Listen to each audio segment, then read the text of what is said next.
Alright guys, I gotta go brush my teeth. I'm dry. Oh, take that out. Hope y'all can hear me okay. Okay. I gotta go brush my teeth, wash my face.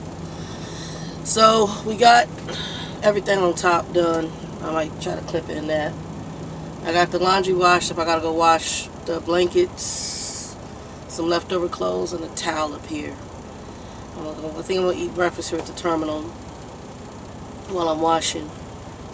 Brush my teeth. Hopefully Joe comes, gets me, and takes me over to the. I gotta go to my post office box before I leave to get my mail. And then we have maybe 2 things to take to the storage unit when I'm done. And then hopefully I'll get everything in the bags as far as clothes, and I may have to leave some clothes, but I want all my sweats and stuff because their weather is intermittent, and right now they get ice storms and it gets cold and it has snow, and then it's like Arizona, 75, 80 degrees. In Arizona, we've been getting between 84 degrees, so. This video is not truly about that. This is kind of a part 2 for Grind Moche. So I went back and kind of watched my tandem video and talked about the trailer, and I also forgot to address your log issue. So I can show you logs, but I don't know what kind of system you use, if you're on a Qualcomm or not.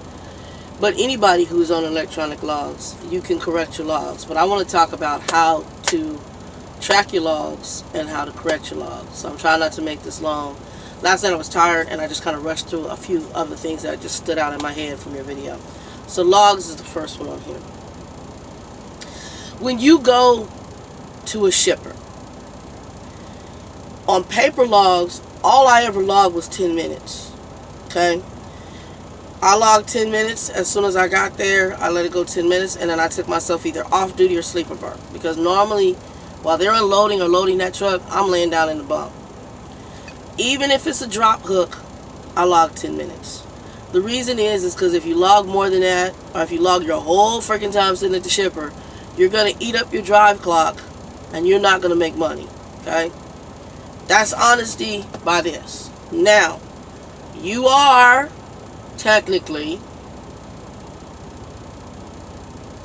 really stretching your DOT stuff, but you can do it, because what happens is when you get to a shipper, you back it into a dock. That's taking more than 10-15 minutes, check in.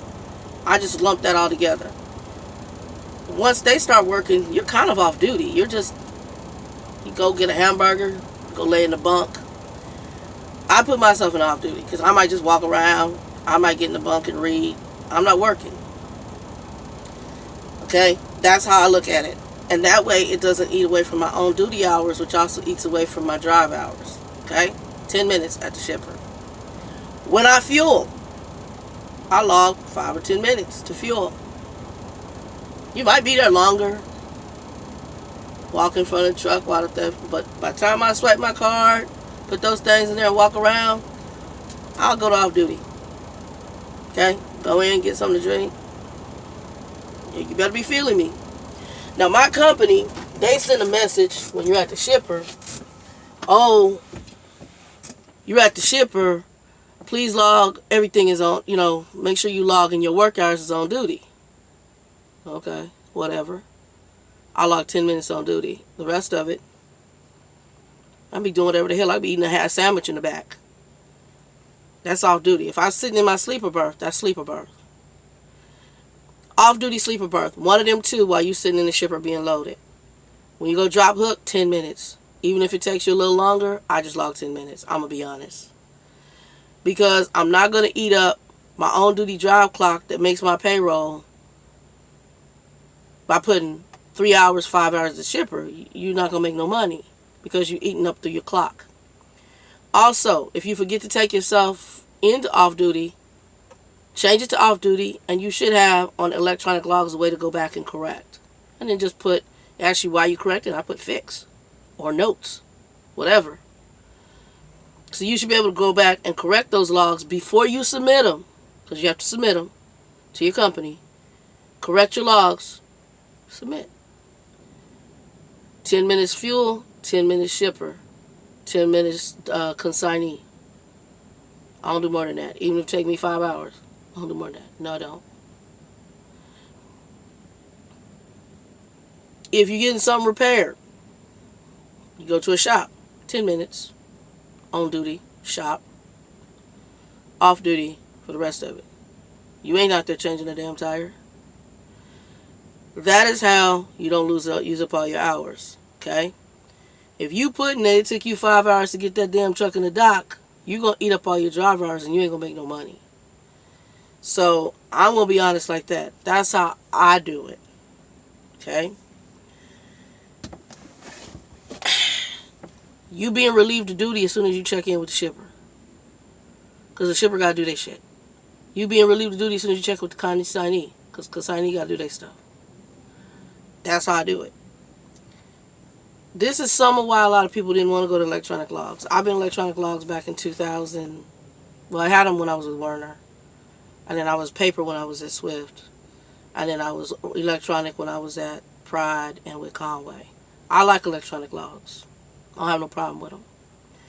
Secondly, when DOT looks at your logs, I had Callie look at them. You know what they looked at? The summary. What they trying to make sure is that you're not going over hours. That's their main concern.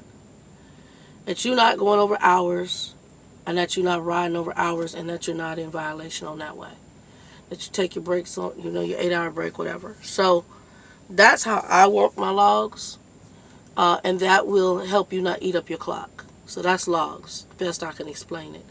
If you don't know how, Geronimo J, to do your corrections on your logs, I know D-Boy Stance is in contact with you because I guess they showed you how to do the video with the microwave. You might want to reach out to Homegirl because y'all are on the same system through Prime and do that. Now, if you want Qualcomm, and I know, I'm happy to do a video on the Qualcomm on how to do it. And I can walk through it. It don't take me long before I leave this truck. But I'm going to be off this truck on Monday at 6 o'clock in the evening. So if you need to know, put a note below, and I'll try to do it this weekend before I'm off this truck on how to correct logs. Because I'm going to go through and do all my logs, and I'm happy to show you on a Qualcomm. If you're on another system, I can't tell you how to do it. But on my system, I'll show you how to do it. Just let me know if you're on a Qualcomm, and I'll show you how to go back, fix, and edit. I had no problem doing that. And I'll do that here probably today or tomorrow. The other thing I wanted to cover with you, I talked about the trailer door. And I didn't maybe clarify. So with your trailer door, one big thing that I recommend you do is if you know your truck is sitting uneven, you may have to pull up and level out. And then the door will close smoothly. If you're up on a hill or stuff like that, sometimes you have to level it out for the door to close smoothly. Otherwise, take the handle, like I said, and just pump it up. And then you should be able to close it. So that's the only sealing problem I think you had. And then we talked about the tandems. One thing I did carry there's something called PB Blaster. You can get it at truck stops. It's going to cost you some money. I would buy it at either Home Depot or go to Harbor Freight. And see if you can get it's a lubricator. And sometimes the tandems on these trucks, these cheap ass companies don't lubricate them. That also can cause some problems with you trying to roll them up. So I forgot to mention that to you. So sometimes I would spray my tandems, the legs, and then start rolling. That way if there's any kind of rust, it'll help with the smoothness. But a lot of times the issues with reefers is the weight. So you're trying to pump them up. We did the logs, we did the reefer, we did the doors, the tandems. So I explained it really fast yesterday. The rule of thumb of slide to the problem is correct. When you slide to the front, you're basically putting the weight on the tandems. When you slide your tandems to the rear, you're moving your weight forward to the drives and the drive axles and the steers. If your weight is too heavy on your tandems, on your trailer axles, then you're going to slide back. If your weight is too heavy on the front of the truck, whether it's your steers or your drives, you're going to slide forward. Your holes are 250 each.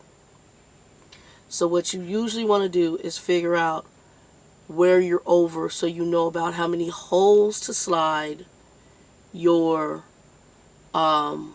tandems. So if you're over 1,000 pounds, right? 250, that's 4 holes. So how I do it is, I do my holes, I count them 2 holes on a finger. So 500, 500, that's 4 holes. 2, 4, okay? I'd like to do it in 500 increments because it's easier just to set it on 250, 250, 250. So I know 500 is 2 holes. So that's 4 holes I got to slide either forward or back. That's how you figure it out. And what I do to mark, because sometimes you look at them holes, you go back there and you start sliding, you forget where you're at. I used to have some chalk, and you can chalk it, and I'll mark a chalk spot. You can also, I've taken one night where I don't have a chalk and I don't have chalk on this truck, I'll take a key and just exit right there, kind of like a scratch. But if you have like a piece of chalk, that's usually your best bet. And chalk where you want the hole, because it's easier. All those holes look the same, especially at night. Especially reefer drivers, a lot of times we do early morning and nights. So that's a good thing to do. Trying to think if there was anything else I forgot to cover with you. I know you mentioned the logs.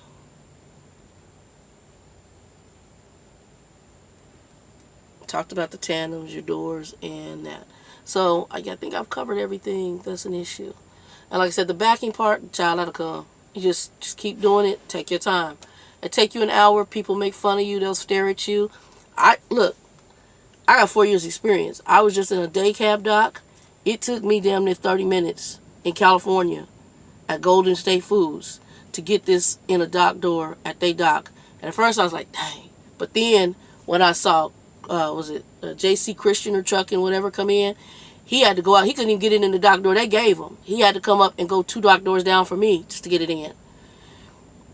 And then the one guy who was trying to help me, he had to pull up again and go. I was like, okay, I'm okay. It's all good. This is just a crazy ass dock. So you're going to have that happen. And if somebody got a problem with it, go on a peace sign and keep moving. You all right. You just take your time. Your goal is to sharpen your skills. Don't worry about all these other folks. Little testosterone cowboy trucker, be testosterone cowboy trucker. You can whip it around and put it in the back. Well, good for freaking you. Everybody's skill set is different. Work on your own. Don't worry about nobody else's. Again, phenomenal job. Take your time. Take you an hour. It won't take you an hour next time. Might take you less. It'll happen. You'll get better over time. Trust me. Peace.